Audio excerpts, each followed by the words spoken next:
ওই জন্য বলি বিয়ে করতে হলে একটু বুদ্ধিমতী মহিলাকে বিয়ে করতে হয়।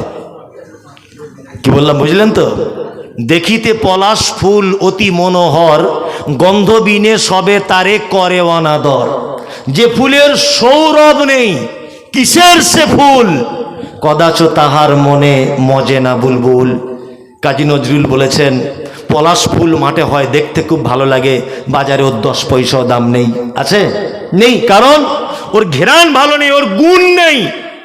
অথচ গোলাপ ফুল কাঁটা, তবুও কি সে ভ্যালেন্টিন না কি ডে বলছে, কি ওটা? হ্যাঁ, ওটা আমি জানি, ওটা বলবো না, ওই জন্য আপনাদের কাছে শুনতে চাইলাম।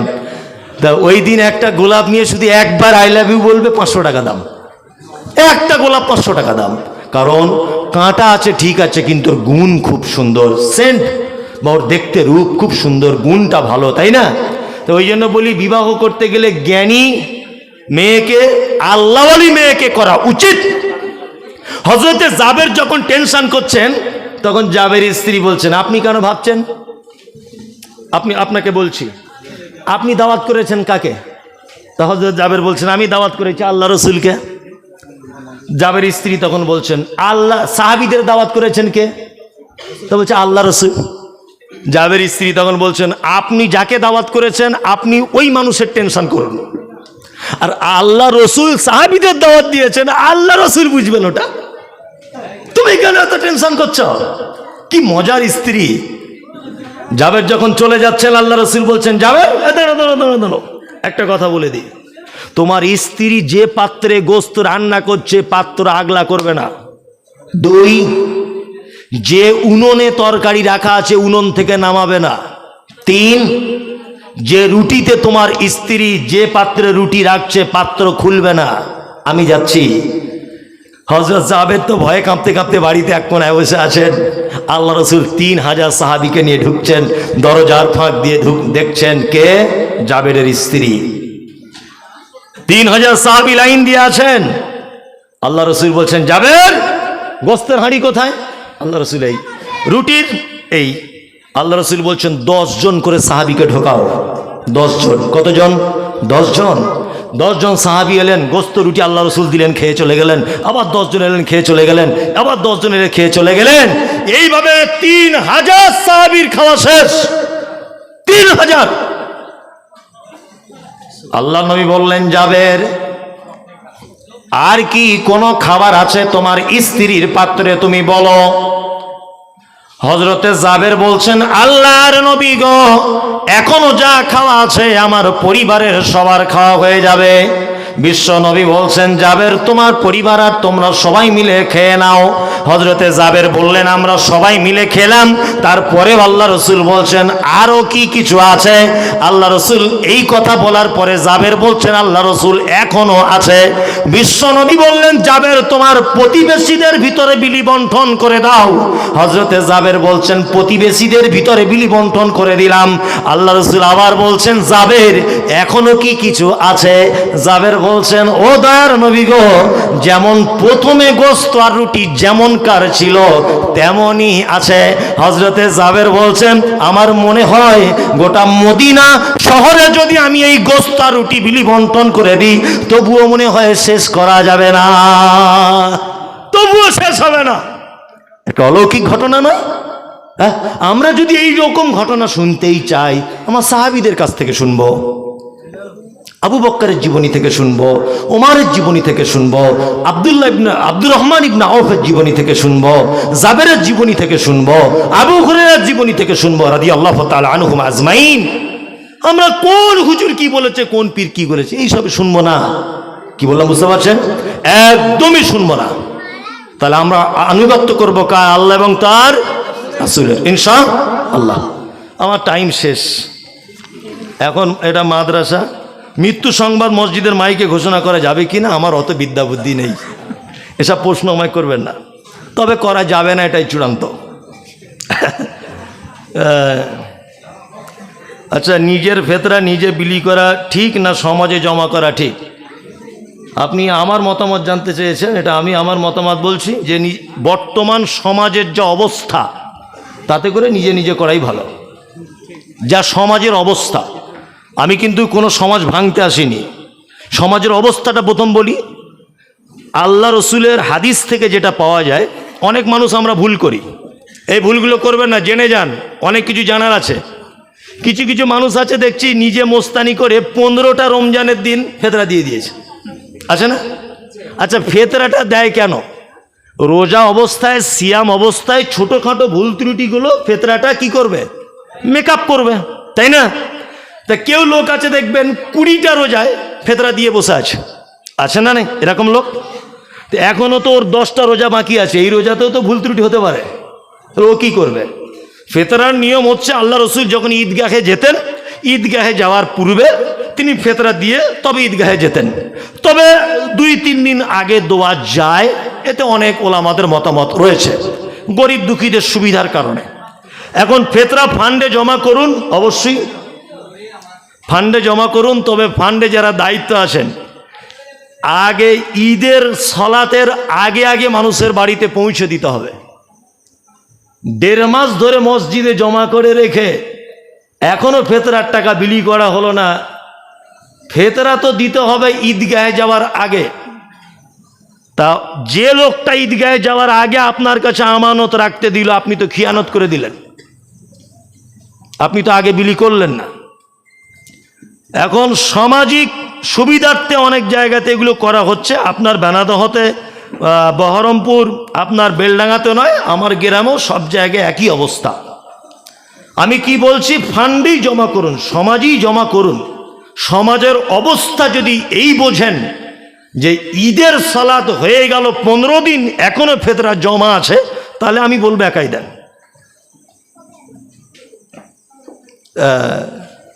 এই যে একই ব্যাপার, আমাকে এত প্রশ্ন করো না, আমার বিদ্যা বুদ্ধি কম। আল্লাহর ঘরের দায়িত্ব পালনকারী ব্যক্তি কেমন হবে? ইন্নামা ইয়ামুরু মাসাজিদাল্লাহ মান আমানা বিল্লাহ ওয়াল ইয়াউমিল আখির। পবিত্র আল কোরআনের সূরা তাওবাতে আছে, মসজিদের দায়িত্ব পালন করবে যারা আল্লাহর প্রতি ঈমান রাখে, কিয়ামতের প্রতি বিশ্বাস রাখে, 5 ওয়াক্ত সালাত আদায় করে। কি বললাম বুঝলেন?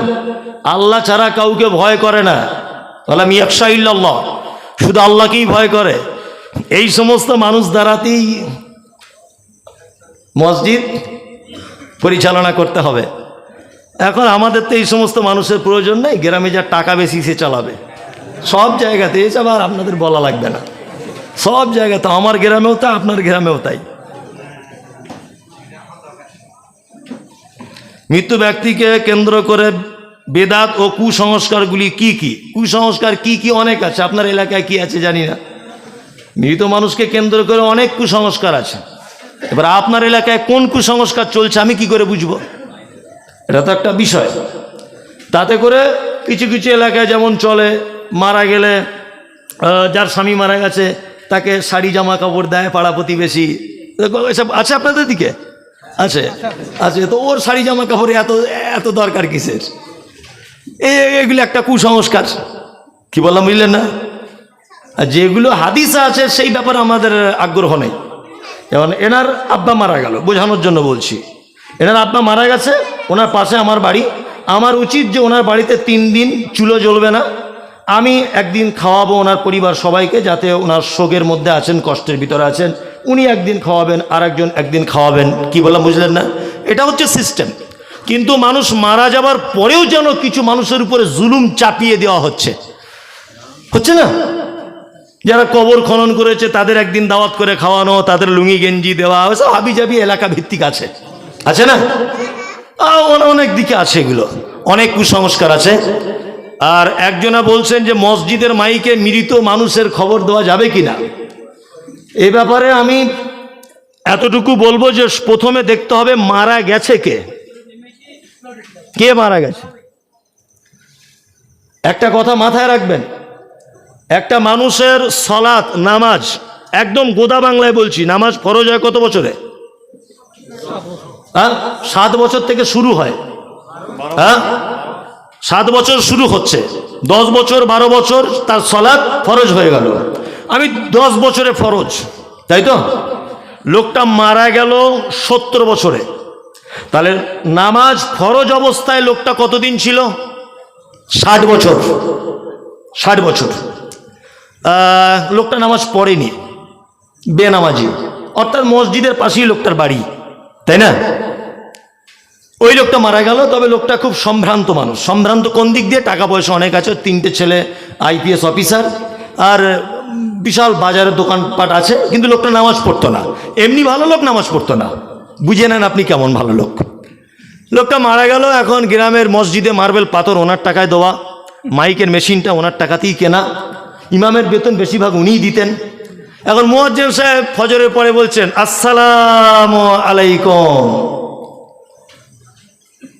খুব দুঃখের সহিত জানানো যাচ্ছে যে বেনাদোহা দক্ষিণ পাড়ার আব্দুল্লাহ ভাই মারা গেছেন রাত্রি 2টোর সময়। জোহর সলাতের পরে শফিকদের আমবাগানে জানাজা হবে, আপনারা সকলেই যাবেন।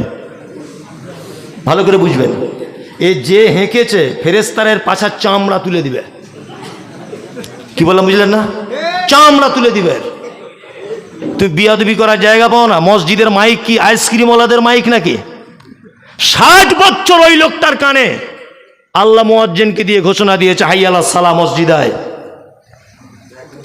তুই যখন নামাজেও আসবি না, মুহাম্মদ সাল্লাল্লাহু আলাইহি ওয়াসাল্লামকে আল্লাহ আবার বলছেন আপনি আজানের শব্দ শুধু যদি হাইয়া আলাস সালাহ বলেন তাহলে ওরা নাও আসতে পারে, তারপরে শব্দ যোগ করুন হাইয়া আলাল ফালাহ, নিজেদের কল্যাণের জন্য এসো।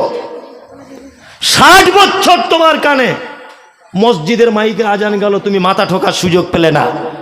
মুয়াজ্জিনকে অপমান করলে, নবীজির শেখানো আজানোর শব্দকে অপমান করলে, ইমামকে অপমান করলে, অন্য মুসল্লিদের অপমান করলে, তুমি কি এমন লাট সাহেবের বেটা যে তুমি মারা গেলে তোমার জন্য মাইকে অ্যানাউন্স করতে হবে মসজিদে? কে তুমি? 60 বছর তোমাকে মসজিদের মাইকে আহ্বান করা হয়েছে, তুই মাইককে অপমান করেছ। তুমি কোন লাট সাহেব যে তুমি মারা গেছো তোমার জন্য মাইকে বলতে হবে মসজিদের?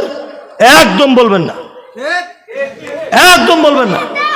এখন মোবাইলের যুগ, ইন্টারনেটের যুগ, ফেসবুকের যুগ, মাইকে বলা লাগবে না, এমনিতে বলবেন, এমনিতে বলে দিবেন, কোনো সমস্যা নেই। যেগুলোতে ঝামেলা সেগুলোতে যাবেন না। যাই হোক, এটা মাদ্রাসার জলসা। আমি গত বছর এসেছিলাম, এই একই বক্তা বারবার আনবেন না।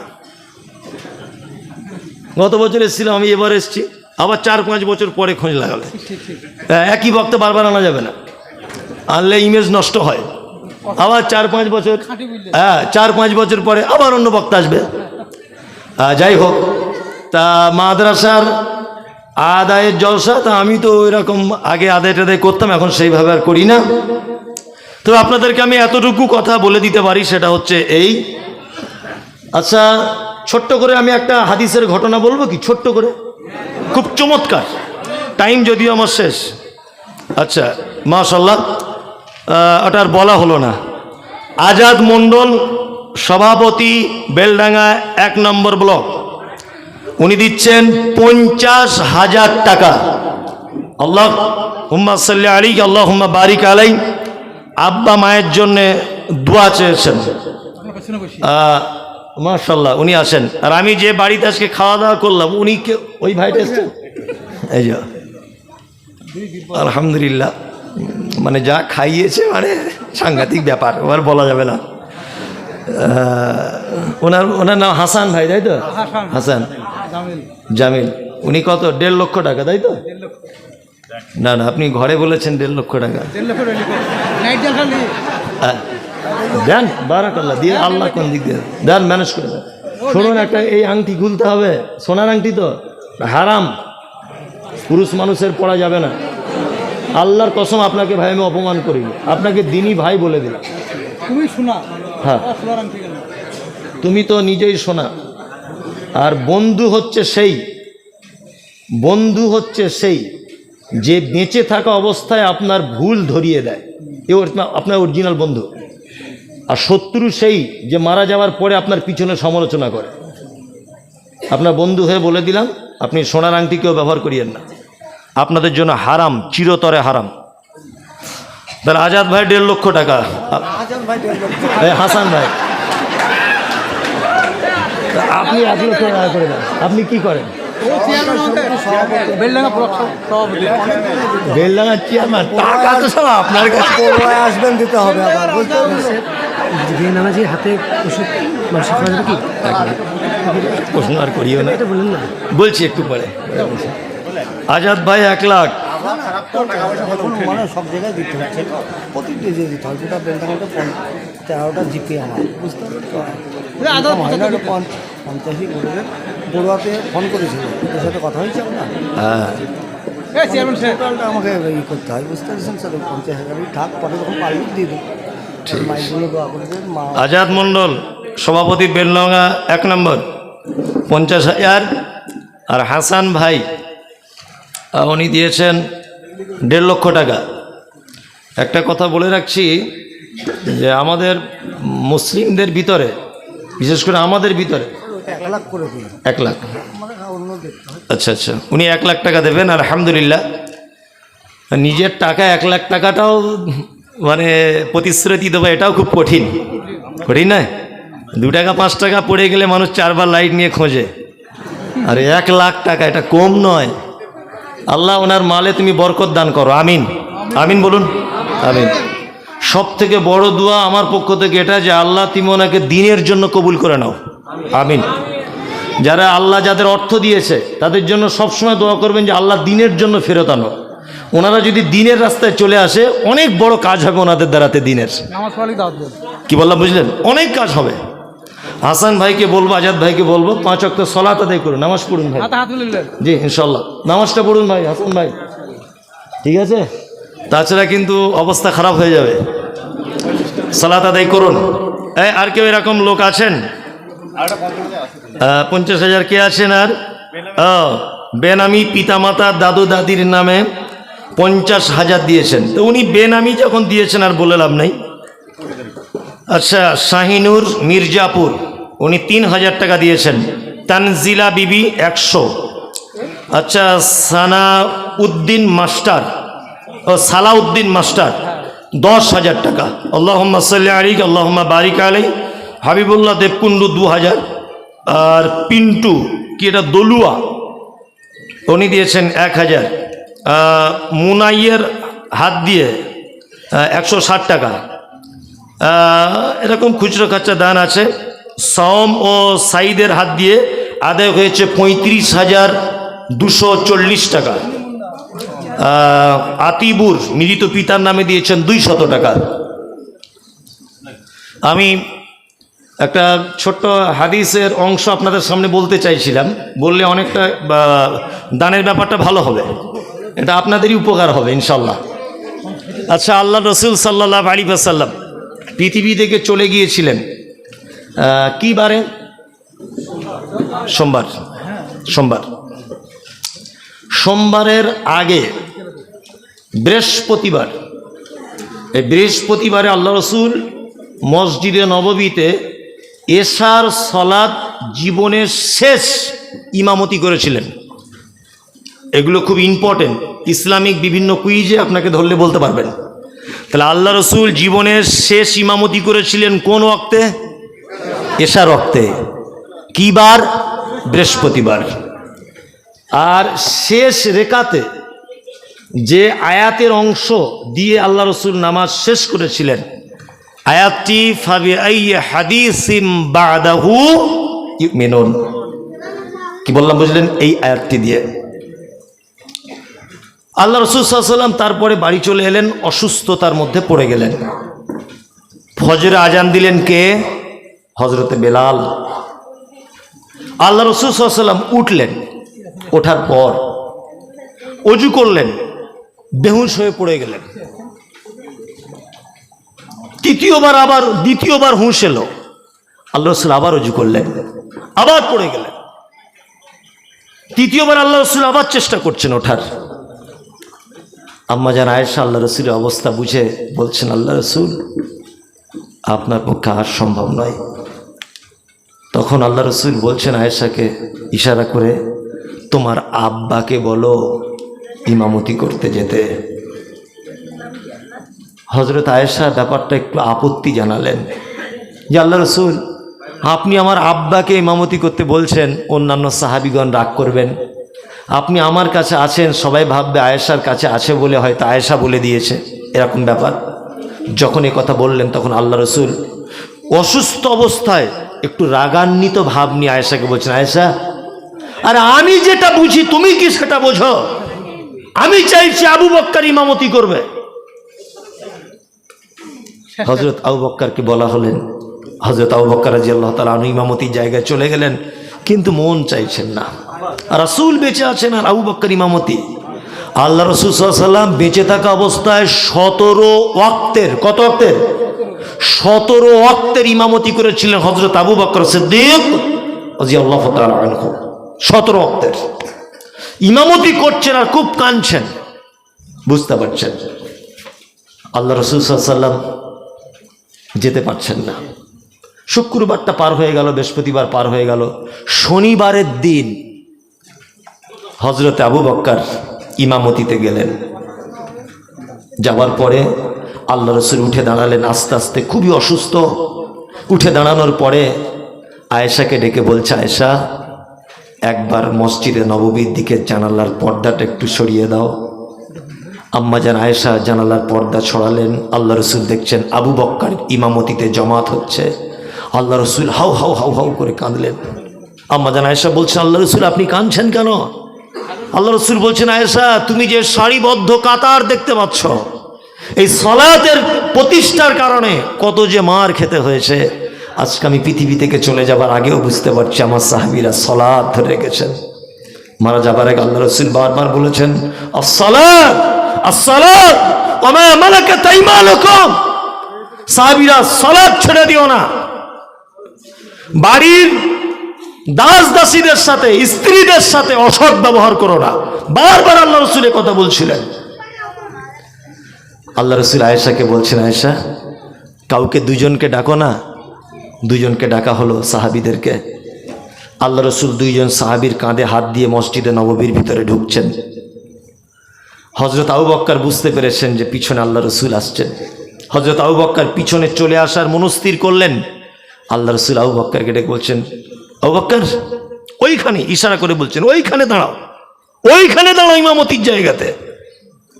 আল্লাহ রাসূলকে আস্তে আস্তে করে নিয়ে হযরত আবু বকর সিদ্দিক রাদিয়াল্লাহু তাআলা আনহুর বাম দিকে বসিয়ে দেওয়া হয়েছে। কোন দিকে? বাম দিকে। নামাজরত অবস্থায় আবু বকরের বাম দিকে মানে আল্লাহ রাসূলের কোন দিকে? আবু বকর ডান দিকে। সঙ্গে সঙ্গে ইমাম পরিবর্তন। আল্লাহ রাসূল হলেন ইমাম, আবু বকর হলেন মুকাব্বির। ইসলামের প্রথম মুকাব্বিরের দায়িত্ব পালন করেছিলেন কে? আবু বকর সিদ্দিক রাদিয়াল্লাহু তাআলা আনহু, প্রথম মুকাব্বির তিনি। সালাত শেষ, আল্লাহ রাসূল বাড়ি এলেন। মারা যাবেন কিছুক্ষণ আগে আয়েশাকে ডেকে বলছেন, আয়েশা আয়েশা আচ্ছা আমাদের বাড়িতে কি কোনো সম্পদ আছে? আয়েশা বলছেন, আল্লাহ রাসূল আমাদের বাড়িতে 6টা থেকে 9টা স্বর্ণ মুদ্রা আছে। আগেকার দিনের স্বর্ণের কয়েন চলতো, পয়সা। 6টা কি 9টা? আল্লাহ রাসূল আয়েশাকে একটু উচ্চ মেজাজে বলছেন, আয়েশা তুমি কি এটা জানো যে আমি কোনোদিন এটা চাই না যে আমি এই সম্পদ রেখে আল্লাহর দরবারে কি করে সাক্ষাৎ করব? এত নিকৃষ্ট সম্পদ রেখে দিয়ে আমি আল্লাহর দরবারে সাক্ষাৎ করব কি করে? আমি একজন নবী, আমি চাই না। আয়েশা তাড়াতাড়ি করে তুমি সাদকা করে দাও। আম্মাজান আয়েশা বলছেন, আল্লাহ রাসূল আপনি অসুস্থতা ব্যস্ততার কারণে সাদকা করার সুযোগ পাইনি। আল্লাহ রাসূল বলছেন তাড়াতাড়ি করে সাদকা করে দাও। আম্মাজান আয়েশা বলছেন, আল্লাহ রাসূল মারা যাবার আগে আমাদের বাড়িতে আর 1টা টাকা পর্যন্ত ছিল না। যা ছিল আল্লাহ রাসূল সব সাদকা করে দিয়ে তবে তিনি আল্লাহর দরবারে দিদার করলেন। 1টা অর্থ তিনি রেখে যাননি। তার মানে আল্লাহ রাসূল বোঝাতে চেয়েছেন পৃথিবীর সম্পদ মূল্যহীন, কোনো মূল্য নেই। এটা কেন তুমি রেখে দিয়েছো? বরং তুমি সাদকা করে দাও, আমি আল্লাহর দরবারে পেয়ে যাব। আপনি আপনার ছেলের ভবিষ্যৎ করছেন, তো মেয়ের ভবিষ্যৎ করছেন। বিশাল 2তলা বাড়ি করেছেন, রংচং করেছেন, আলহামদুলিল্লাহ ভালো, অসুবিধা কিছু নেই। একটা কথা বলে রেখে দিচ্ছি, ছেলের ভবিষ্যৎ করতে করতে আপনি নিজে যেন হারিয়ে না যান। কি বললাম বুঝলেন? হ্যাঁ, আপনি মারা যাবেন, আপনার কোনো অস্তিত্ব থাকবে না। আপনার আব্বা আপনার ভবিষ্যৎ করে করে মারা গেছে, 13 বছর কবরে শুয়ে আছে। আপনি জীবনে যান, গিয়ে কবরস্থানে বলেন যে আল্লাহ আমার আব্বাকে একটু ক্ষমা করে দাও। সময় নেই। সময় আছে? সময় নেই। ওই জন্য আপনার কাছে বিনীত অনুরোধ যে আপনার মূল্যবান সম্পদ থেকে আপনি কিছু আপনি আল্লাহর রাস্তায় সাদকা করে দেন। এটা একটা বড় দান। বড় দান। আমি অত বেশি কালেকশন করতে পারি না, তারপরে বলছি যে আপনার একজন কেউ বলুন যে আমি আমার পক্ষ থেকে 10,000 টাকা দেব। একজন বলুন দেখি, একটা লোক বলুন, অন্তত মনটা শান্তি পাই যে বেলডাঙে এসে কেউ একজন আমার হাতে দিয়েছিল। বাবা আছেন কেউ? যাক, আমারই বোঝার ভুল হচ্ছে, আসলে সবাই তো দিয়ে বসেছে, আমারই মানে না না, আমাকে সবাই বলতে হবে না, ইয়াসিন ভাইকেও কিছু বলবেন, বড় বড় দানগুলো আমাকে সব বলতে হয়। আচ্ছা, আমি বড় বললাম হাসান ভাই 1 লক্ষ টাকা, আর ভাই রয়েছেন আজাদ ভাই 50,000 টাকা, আর কেউ আছেন তো 10,000, 5,000, 1-2,000 দেবেন? 1 লাখ 1.5 লাখ? আচ্ছা, 1 লাখ আর 1.5 লাখ, না না 1 লাখ আর 50,000। হ্যাঁ, তবে এখানে তো কালেকশন প্রচুর হয়, সেই তুলনায় কই কালেকশন দেখতে পাচ্ছি না। আবহাওয়া খারাপের কারণে নাকি কে জানে, আবহাওয়া খারাপ, আকাশের আবহাওয়া খারাপ, পকেটের আবহাওয়া কি খারাপ? ও, বাইরের লোক কেউ আসতে পারেনি, প্রচুর লোক তো, তবুও এর থেকে বেশি আলহামদুলিল্লাহ। যাই হোক, সময় তো অনেক হয়েছে, তা আপনারা যদি কেউ কিছু দিতে চান আল্লাহর রাস্তায় দিয়ে দেন, আপনারা আল্লাহর রাস্তায় কিছু দেন, আরে 2,000, 4,000 দেন, কিছু দেন। মুসাফির মানুষ, আপনার জন্য দোয়া থাকবে। আছেন কেউ? কেউ আছেন? মানে এরা নিয়ত করেই বসেছে, দিব না, দেখি হুজুরের কিরামতি কত, নাকি বলে? চেয়ারম্যান সাহেবের মায়ের অসুস্থ, একটু দোয়া চেয়েছে। আচ্ছা, চেয়ারম্যান ভাইয়ের মা অসুস্থ আছেন, মায়ের জন্য দোয়া চেয়েছেন। আল্লাহ তুমি ওনার মাকে সুস্থতা দান করো, আমিন। আর ওনার ছেলে ওনার মায়ের জন্য দান করেছেন, এটা একটা খুব বড় মায়ের পাওনা, যে ওনার মা জীবিত অবস্থায় দেখে যেতে পারছেন যে আমার ছেলে আমার জন্য দান করছে, আলহামদুলিল্লাহ। এর থেকে বড় কপাল আর কটা মায়েরই বা হয়।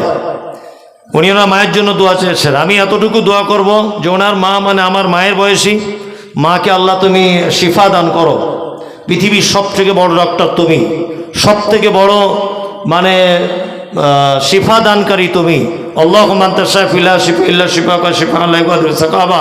আল্লাহ, যে ঔষধে কল্যাণ রয়েছে সেই ঔষধ তুমি তার মায়ের জন্য সিলেক্ট করো এবং তার মাকে তুমি কল্যাণ দান করো, আমিন।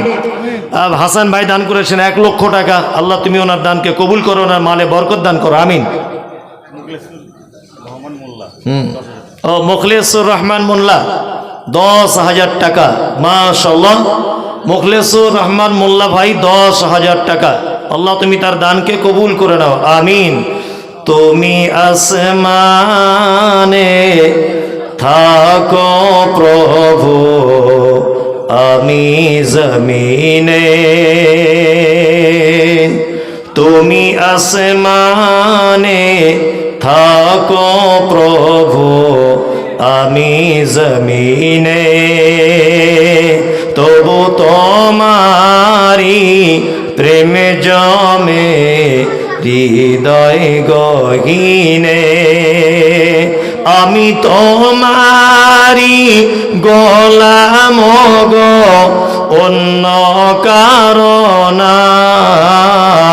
আমি তোমারি গোলাম গো। ইয়াসিন ভাই চলে এসছেন, আর কিছু বলবো না, না আর বলবো না।